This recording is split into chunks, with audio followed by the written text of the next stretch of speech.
couvre-feu, peut-être plus tard que 19 h. C'est la bonne méthode, Philippe Vigier? En tout cas, ça a l'avantage déjà de territorialiser les choses. Moi, je fais partie de ceux qui ont expliqué qu'on ne pouvait pas traiter le territoire national de la même façon. Ça, c'est le premier élément positif. Le deuxième élément positif, c'est qu'on va regarder les choses tous les 15 jours. Comme disait Marie-Noëlle Lienemann, par exemple, pour le monde enseignant, il est grand temps d'avoir les fameux autotests et pour les enseignants et d'avoir les tests salivaires. À côté de ça, juste une chose sur les chiffres que vous avez annoncés tout à l'heure, quand même. Pour être complet, il n'y a eu que, entre guillemets, 5 900 contaminations. Moi, je n'ai pas oublié les pics de 40 000 il y a 15 jours, 3 semaines. Donc, ça va plutôt mieux, mais attention. Ça dure, parce que les 5 000, c'est un lundi. Oui, mais parce oui, que... mais voilà, par expérience, on sera peut-être à 10 000. Je veux dire, c'est 4 fois moins que c'était il y a quelques jours. Mais il y a eu quand même deux choses positives et deux choses sur lesquelles il faut être extrêmement vigilant. Les choses positives, c'est le fait qu'on a franchi le cap des 15 millions de vaccinés. Dans ma ville de Châteaudun, on a pu vacciner 1000 personnes samedi dernier. Parce que vous Maintenant, on est organisé, parce que les élus locaux, parce que les... Non, mais vous aviez les doses aussi. On avait les doses, mais d'ailleurs, on avait même un peu de doses. Un peu plus que... Voilà, mais parce qu'il y a eu aussi, comme vous le savez, sur les vaccins, à un moment, beaucoup d'hésitations. Et l'AstraZeneca, vous arriviez à le donner à vos administrés? Rassurez-vous, par exemple sur les assesseurs, je peux vous annoncer que d'ici vendredi, on aura relevé tous les assesseurs qu'il y aura dans ma circonscription et on va faire en sorte qu'ils soient tous vaccinés parce qu'il faut les protéger. Moi, je fais partie des députés qui n'avaient pas voté, qui ont voté contre, vous voyez, les dates des élections au mois de juin parce que je voulais protéger absolument, naturellement, mes concitoyens et les assesseurs. Maintenant, ces élections sont organisées, donnons-nous les moyens. Mais là où il faut être prudent, c'est le rassemblement de hier après-midi, que les jeunes aient envie de sortir. Moi, je peux comprendre tout cela. Il faut en revanche qu'on ne relâche pas l'effort sur les gestes barrières et sur les masques. Si on fait cela, il y a des risques de contamination parce que les variants sont toujours là, souvent plus nombreux encore, et contre lesquels on sait très bien que c'est extrêmement difficile parce que là... Non, mais tout le monde est d'accord là-dessus. Oui, mais tout le monde... Oui, mais il faut bien un moment... Mais sauf que vous avez parlé des buts de Chaumont, on va voir ce qui s'est passé hier soir. Mais... On a l'impression qu'avec la météo, qui est beaucoup plus douce, ça a tendance à craquer un peu de partout. C'est-à-dire que tout le monde est d'accord, il faut mettre les masques, attention, les variants arrivent, machin. Mais il ne peut y avoir que la responsabilité. On fait aussi la fête. Il ne peut y avoir que la responsabilité collective pour faire en sorte qu'on y arrive. Vous pouvez faire ce que vous voulez, on ne va pas mettre un gendarme derrière chaque personne. Et on appelle un peu à chacun pour à faire en sorte qu'on arrive à ne pas faire exploser cette épidémie. Vous savez, ça avait quand même 14 mois qu'il y a eu beaucoup de privations pour tout le monde.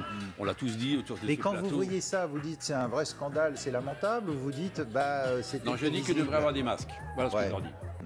Parce qu'on est retourné avec nos micros aujourd'hui pour demander aux gens ce qu'ils en pensaient. Ils disaient oh c'est des jeunes, ça peut se comprendre, comme ça. Bon. Avec l'arrivée de début mai, comme le disait très bien Jean-Christophe Fromentin, il faut vraiment que les règles soient les plus simples possibles. Faisons confiance, une fois de plus, aux maires, je suis désolé, aux élus locaux, à l'État déconcentré, de manière à ce qu'on trouve les bonnes solutions. Parce que tout ce qui arrive de Paris, je pense qu'il faut s'en méfier. Je dis très sincèrement les choses et très directement les choses. Il travaillait depuis 10 ans sans papier, et puis il y a une loi qui passe où on peut le déclarer, il en profite, et il est toujours sur le sol français.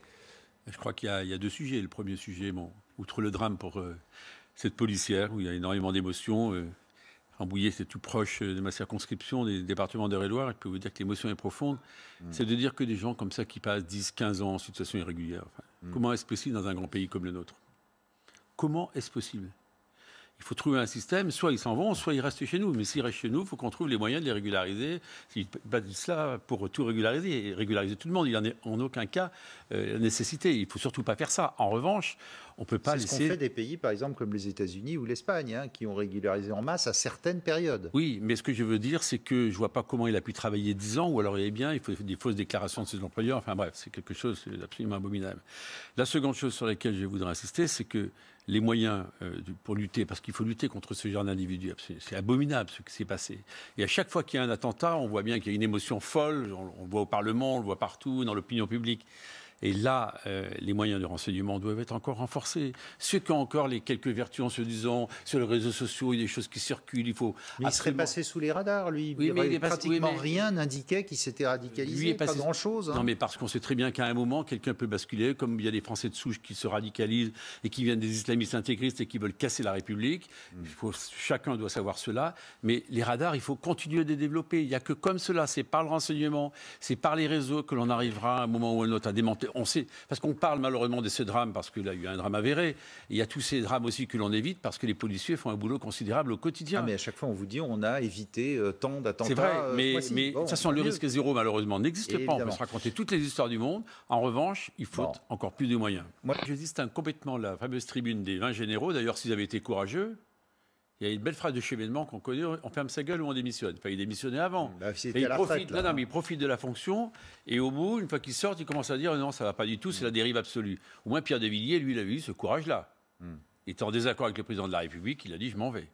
Non, ça me paraît déjà essentiel. Deuxièmement, il abîme la communauté militaire, qui est généreuse, qui est solide, qui paye un tribut très fort pour la nation chaque année, plusieurs dizaines de soldats qui meurent. Sur le champ des opérations, ce qu'on appelle à l'extérieur, des OPEX, qui nous protègent sur le sol national. Donc, ils vont peut-être aller rejoindre le Front National, le Rassemblement National, mais moi, je préférerais qu'ils se présentent aux élections.